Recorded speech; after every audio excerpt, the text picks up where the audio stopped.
Assalamualaikum warahmatullahi wabarakatuh. Kami dari kelompok 3 mau mempresentasikan ujian akhir semester teori Internet of Things, yaitu perencanaan strategis teknologi informasi pada Silverstein Properties berdasarkan analisis SWOT dan blueprint arsitektur TI. Boleh di next.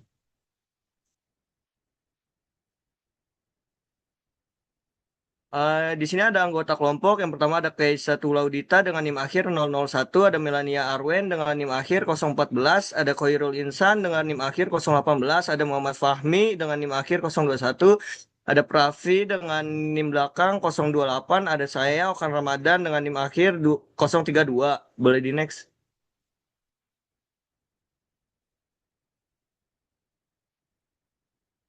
Oke, jadi latar belakangnya yaitu perkembangan IoT mendorong informasi menuju smart building. Silverstein Properties ingin meningkatkan efisiensi operasional, keamanan, dan kenyamanan tenan. Selanjutnya ada Badai Sandy tahun 2012 menjadi pemicu transformasi digital perusahaan. Selanjutnya dibutuhkan perencanaan strategis TU agar implementasi implementasi teknologi selaras dengan tujuan bisnis. Boleh di next.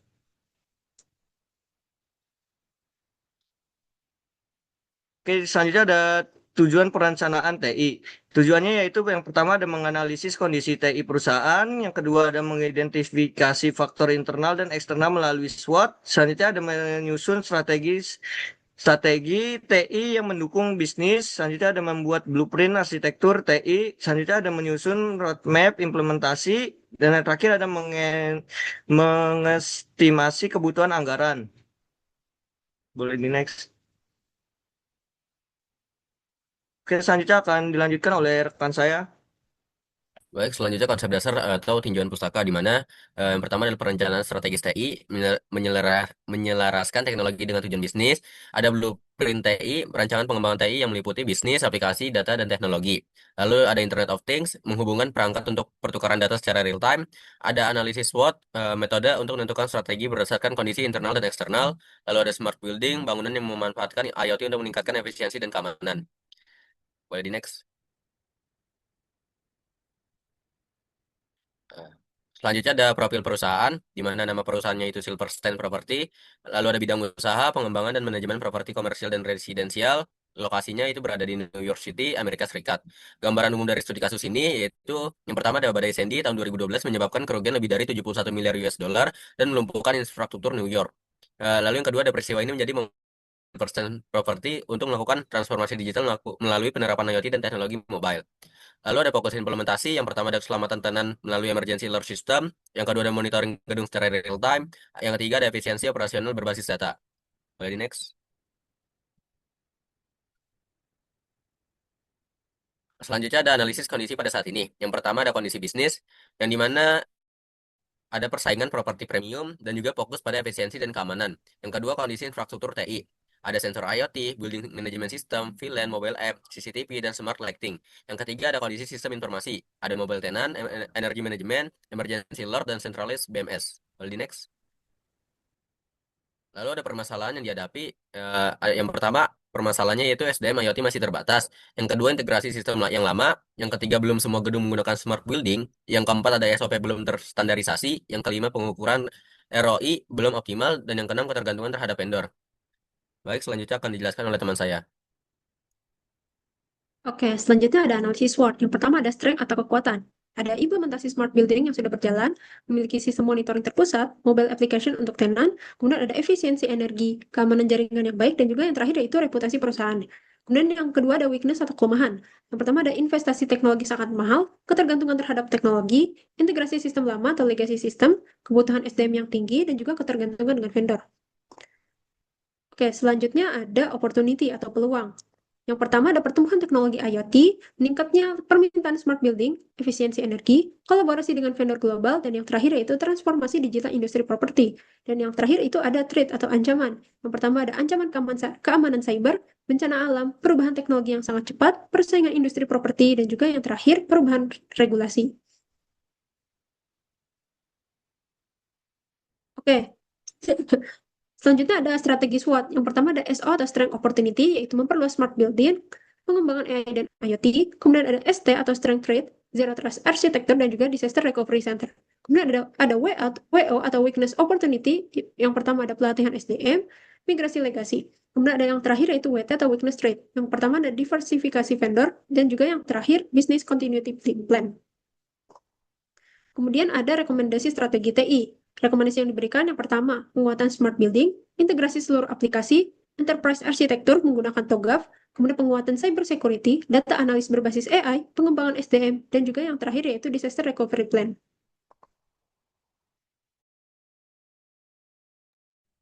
Oke, berikutnya di bagian blueprint arsitektur TI di bagian bisnis, yang dimana yang pertama itu ada manajemen tanggap darurat untuk menggunakan emergency alert system dan mobile app untuk mempercepat komunikasi saat keadaan darurat, yang dimana target KPI-nya itu untuk notifikasi darurat terkirim dalam waktu kurang dari 2 menit. Lalu yang kedua itu ada pemantauan dan pemeliharaan gedung, yang dimana untuk monitoring kondisi gedung secara real time melalui BMS dan sensor IoT dengan target menurunkan downtime dan mempercepat proses perbaikan. Lalu yang ketiga itu ada layanan permintaan tenan, yang dimana tenan dapat mengajukan work order melalui aplikasi mobile dengan target mempercepat penyelesaian layanan dan meningkatkan kepuasan tenan. Lalu yang keempat itu ada manajemen energi dan utilitas, yang dimana menggunakan energi manajemen sistem untuk memantau konsumsi energi dan target KPI-nya itu meningkatkan efisiensi dan mengurangi biaya energi.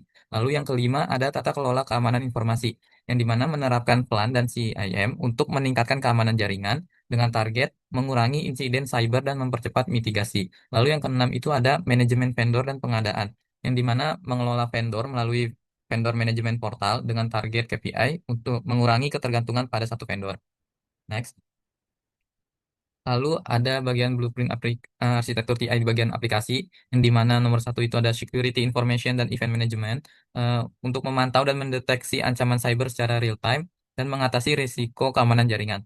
Lalu yang kedua itu predictive maintenance analytics, yang dimana untuk memprediksi kerusakan perangkat menggunakan data sensor IoT dan mengurangi downtime dan biaya pemeliharaan.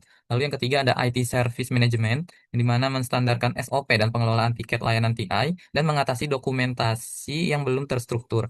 Lalu yang keempat itu ada KPI atau ROI dashboard, yang dimana menampilkan pencapaian KPI dan ROI investasi TI dan mempermudah evaluasi kinerja sistem. Lalu yang kelima ada vendor management portal, yang dimana untuk mengelola kontrak dan performa vendor dalam satu sistem dan mengurangi ketergantungan terhadap vendor tunggal.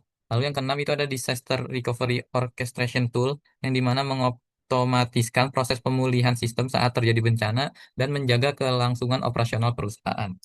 Oke, next. Selanjutnya di bagian data, yang dimana yang pertama itu enskripsi data in transit dan at rest untuk seluruh data tenan dan keuangan. Lalu yang kedua itu kontrol akses berbasis peran RBAC yang selaras dengan segmentasi VLAN. Lalu yang ketiga ada master data management untuk menyatukan data dari sistem legasi dan platform baru. Lalu yang keempat ada kebijakan retensi dan backup data ke disaster recovery site terpisah secara geografis. Lalu yang kelima ada audit trail untuk seluruh akses data sensitif guna mendukung kepatuhan dan investigasi insiden. Oke, berikutnya akan dijelaskan oleh rekan saya.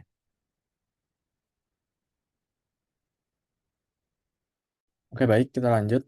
Yaitu jadi pada slide ini saya akan menjelaskan bagian blueprint arsitektur TI dari sisi teknologi. Jadi sebelumnya kita sudah membahas blueprint dari sisi bisnis, aplikasi, dan juga data. Dan di bagian teknologi ini berfungsi sebagai fondasi fisik dan infrastruktur agar semua strategi yang sudah dirancang bisa benar-benar dijalankan. Pertama, bisa dilihat ada lapisan jaringan. Pada lapisan jaringan, perusahaan perlu memperluas segmentasi VLAN dengan menambahkan firewall, IDS atau IPS, serta SDWN. Kemudian tujuannya adalah agar jaringan antar sistem, tenan, perangkat IoT, dan manajemen bisa dipisahkan dengan lebih aman. Jadi ketika ada gangguan atau ancaman di suatu bagian, dampaknya tidak langsung menyebar ke seluruh jaringan. Kemudian yang kedua, pada lapisan komputasi, yaitu digunakan pendekatan hybrid cloud, data yang sensitif tetap disimpan secara on-premise agar kontrol dan keamanannya lebih kuat. Kemudian sedangkan untuk kebutuhan analitik dan backup bisa manfaatkan cloud supaya lebih fleksibel dan scalable.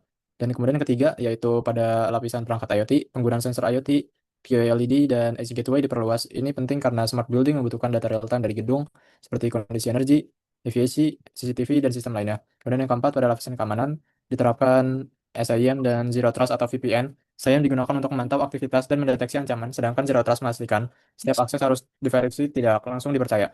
Dan kemudian terakhir, aplikasi resiliensi menggunakan UPS, generator, dan BMS. Dan tujuannya agar operasional gedung tetap berjalan saat terjadi kondisi darurat, misalnya listrik padam atau bencana. Bisa dilanjut ke next slide. Baik, pada estimasi anggaran berupa infrastruktur, Jadi pada tabel ini, anggaran infrastruktur menjadi bagian terbesar karena mencakup perangkat fisik dan sistem dasar yang harus dibangun terlebih dahulu. Komponen pertama adalah upgrade jaringan termasuk switch, VLAN, SD, WAN, firewall, serta IDS atau IPS dengan estimasi biaya sekitar 850.000 USD. Ini berkaitan langsung dengan kebutuhan keamanan dan juga segmentasi jaringan yang dijelaskan pada slide sebelumnya. Kemudian komponen kedua adalah perluasan sensor dan perangkat IoT seperti HVAC, energi, CCTV, dan juga GPS dengan estimasi 1,2 juta USD. Ini menjadi komponen terbesar karena smart building sangat bergantung pada sensor untuk mengumpulkan data secara real time. Dan untuk komponen ketiga adalah rollout POSD LED Lightning ke gedung tambahan sebesar 650.000 USD. POLCD ini mendukung efisiensi energi karena pencahayaannya dapat dikontrol melalui jaringan dan dimonitor secara terpusat. Kemudian ada infrastruktur server dan hybrid cloud sebesar 400.000 USD. Dan ini diperlukan untuk menyimpan data, menjalankan aplikasi, dan melakukan analitik, serta mendukung backup. Dan terakhir yaitu sistem satu daya cadangan yang terintegrasi dengan BMS membutuhkan 300.000 USD. Ini penting untuk menjaga operasional saat terjadi gangguan listrik atau saat kondisi darurat. Dan secara keseluruhan, total infrastruktur adalah 3,4 juta USD. Jadi investasi terbesar memang diarahkan pada fondasi smart building-nya, yaitu jaringan, sensor IoT, server, cloud, dan sistem daya cadangan. Bisa next slide. Baik, selanjutnya masuk ke membahas tentang estimasi anggaran untuk perangkat lunak. Jadi jika sebelumnya infrastruktur itu adalah fondasinya, dan di sini perangkat lunak ini adalah sistem yang membuat data dan perangkat tadi bisa dikelola, dianalisis, dan juga dimanfaatkan untuk keputusan operasional. Jadi pertama di sini ada lisensi dari BMS atau Building Management System, membutuhkan biaya 150.000 USD per tahun. Jadi sistem ini digunakan untuk mengelola dan memantau fungsi gedung secara terpusat. Kemudian yang kedua ada platform SIM atau perangkat cyber membutuhkan 120.000 USD per tahun, yang ini mendukung strategi penguatan cyber security, karena sistem dapat mendeteksi aktivitas mencurigakan dan membantu respon terhadap insiden. Kemudian ketiga ada predictive maintenance dan AI analytics membutuhkan 180.000 USD per tahun. Dan ini tuh adalah komponen software terbesar pada slide ini. Dan karena digunakan untuk menganalisis data sensor dan memprediksi potensi kerusakan sebelum terjadinya downtime. Dan keempat ada ITSM dan platform dokumentasi SOP membutuhkan 660.000 USD per tahun. Dan ini tuh menjawab masalah sebelumnya yaitu SOP yang belum terstandarisasi dan dokumentasi yang belum rapi.